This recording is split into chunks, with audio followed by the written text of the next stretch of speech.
बड़ी देर भई नंदलाला, तेरी राह तके ब्रजबाला, तेरी राह तके ब्रज। हम सब ब्रजबाला हैं मैया, हम भी ब्रजबाला हैं। हमको स्वीकार कर लो आप लोग कि हाँ बाबा आप ब्रजबाला हो। श्री कृष्ण ही एकमात्र सबके स्वामी हैं, श्री कृष्ण ही सबके पिता, परम पति, परम सखा।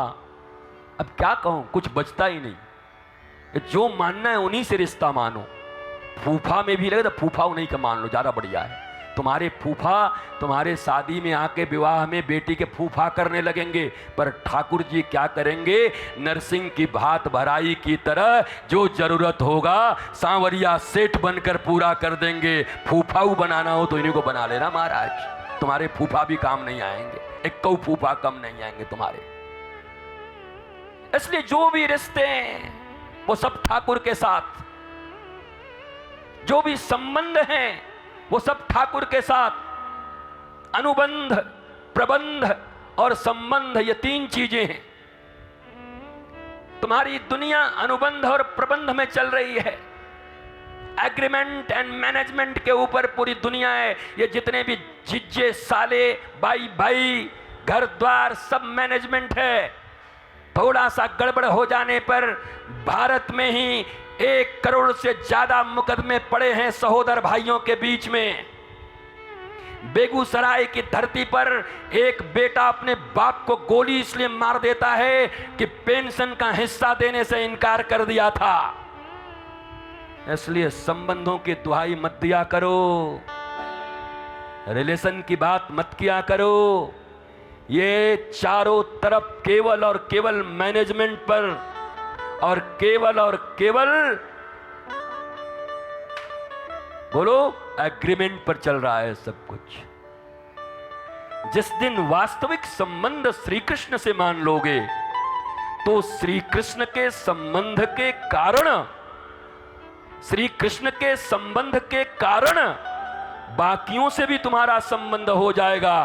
परंतु रसेश्वर ऊपर होने चाहिए और रस नीचे होना चाहिए। सक्टासुर का वध होगा तभी संबंध होगा, नहीं तो चारों तरफ प्रबंध और अनुबंध होगा, जैसे आज चल रही है दुनिया। यही है सच्चाई, यही है। मानो न मानो, आरटीआई डालो, हमसे काहे पूछ रहे हो? डालो कि सहोदर भाइयों में कितने मुकदमे हैं, बाप बेटे के कितने मुकदमे चल रहे हैं, मैया बेटे के कितने मुकदमे चल रहे हैं, जिज्जा साले के कितने मुकदमे चल रहे हैं। डालो, पता चल जाएगा। जो बाहर से इतनी खूबसूरती बनी हुई है सब सामने आ जाएगा, जो है सो खुल्लम खुल्ला है। तो एग्रीमेंट एंड मैनेजमेंट कभी सफल नहीं हो सकते जब तक तुम्हारे ईश्वर के साथ, धर्म के साथ पूर्ण संबंध स्थापित नहीं। ये भी काम कब करेंगे? जब संबंध पक्का हो जाएगा ठाकुर जी के साथ, तब प्रबंध भी काम करेगा और तब एग्रीमेंट भी काम करेगा। दोनों काम करेंगे, उसके बगैर ये काम होने वाला नहीं है।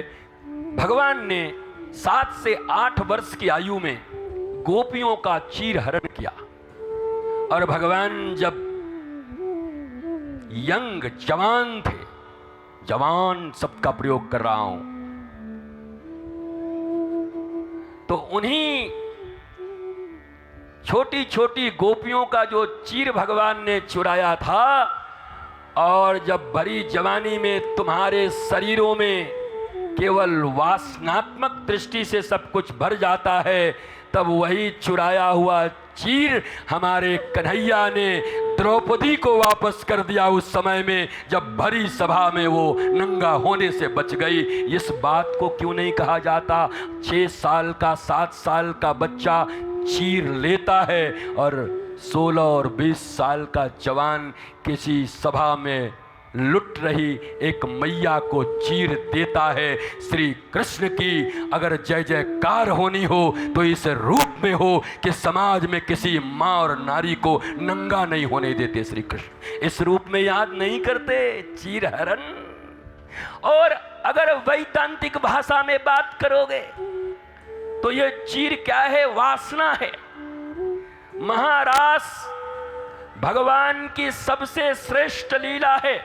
जीव और शिव का मिलन है, जीवात्मा और परमात्मा का मिलन है, तो उन जीवों के भीतर जो अंतिम वासना का ये चीर था, वासना का जो वस्त्र था, उसका हरण भगवान ने कर लिया कि जिनके जिनके वासना के वस्त्र का हरण हो गया है, वही वास्तव में जीवात्मा और परमात्मा के मिलन के महारास में उपस्थित हो सकते हैं। बलदेव वासियों, आपका हाजमा अगर ठीक है, और ये कहना भी ठीक नहीं है, अगर बलदाऊ जी के शरण में रह के हाजमा ठीक नहीं है तो यार दुनिया में दारी को और काऊ के हाजमा ठीक नहीं रहे हो महाराज। हाँ, व्यासपीठ से कह रहे हैं, यहाँ के लोगों का हाजमा महाराज बलराम जी के पीठ में बैठे हुए लोग हल मूसल लेकर के दाऊ दादा की कृपा से यहाँ का हाजमा पक्का है। भगवान अब आ गए धीरे से गोवर्धन लीला की तरफ, गोवर्धन लीला का जय कर देंगे। महाराज आए, नंद जी को देखा, यशोदा जी को देखा, तैयारी चल रही, क्या हो रहा है? बोला इंद्र का पूजा है, वो पानी बरसाते हैं तो खेती होता है, ये होता है, वो होता है, वो होता है। भगवान ने कहा अभी हम थोड़ा आर्गूमेंट कर लें, क्या आपसे थोड़ा तर्क कर लें? अरे बोले तू तो बहुत छोटा है, तू कहाँ तर्क करेगो? तो भगवान ने विशुद्ध एक सिद्धांत के साथ अपने पिता नंद और वहां के गोपों के साथ तार्किक ढंग से लॉजिकल, 8 साल के कृष्ण ने लॉजिकल, सारे जितने भी गोप ग्वाल थे, काका दादा बाबा सब बैठे थे और सबको भगवान ने संतुष्ट कर दिया। और कुछ ही मिनट के बाद जो पकवान बन रहे थे देवराज के लिए, वो पकवान मिल गए गिरिराज भगवान को। देवराज बैठे रह गए महाराज, इंतजार कर रहे थे देवराज। एक रूप में गिरिराज जी स्वयं बन करके ठाकुर मूछ लगा के ऊपर, और एक रूप में ब्रजवासियों के सारे पकवानों को देख देख के खुदई देवें और खुदई पावें ठाकुर जी। और फिर सारे ब्रजवासियों को भी भर भर के प्रसाद मिला। बोलो गिरिराज भगवान की।